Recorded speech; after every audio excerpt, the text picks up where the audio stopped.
السلام عليكم ورحمه الله تعالى وبركاته. جبت لكم الملخص ديال حلقه نهار الاثنين ان شاء الله قبل ما تعرض على دوزيام. بالنسبه للناس اللي ما تيبغيوش الملخص وتبغوا الحلقه كامله، خليت لكم واحد الرابط في التعليق، دخلوا ليه وغادي تلقاو تقريبا غادي تلقاو 5 الحلقات مجموعين في حلقه واحده تفرجوا فيهم. المهم الاحداث اللي غادي توقع نهار الاثنين ان شاء الله.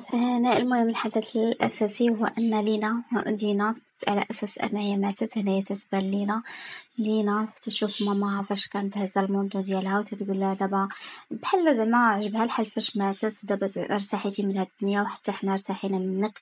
زعما بحال ماشي شي حاجه مهمه. لينا تيبقى فيها الحال بزاف وتتمشي عند هدى، تتبقى عندها وتتخليهم تيقلبوا عليها، ما تيقلبوا عليها في البحر صافي، تيقلبوا حتى تيعياو. المهم فاش عياو تيوقفوا العمليات ديال العمليات انهم تيقلبوا عليها وتيستسلموا للواقع. تيقولوا على اساس انها ماتت. تيكونوا جالسين في الدار، تجي عندهم لينا، تيكونوا جالسين تيبكيو عليها وتيهضروا عليها. تجي عندهم لينا تقول لهم انا راه اني جيت غنتقم منكم، انتم عائله خايبه، غادي ننتقم منكم.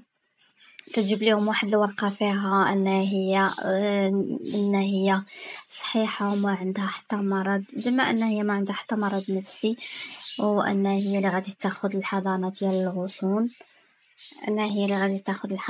الغصون. المهم عفاف تتصدم فاش تقولها هذيك الهضره، وماماها وباباها وخوها كلشي لينا اتفقت هي وهدى وسيليا على عفاف وفراس باش ينتقموا منهم، وهما اللي عاونوها باش تجيب الورقه باش تهدد عفاف وفراس انها غادي تاخذ منهم غصون.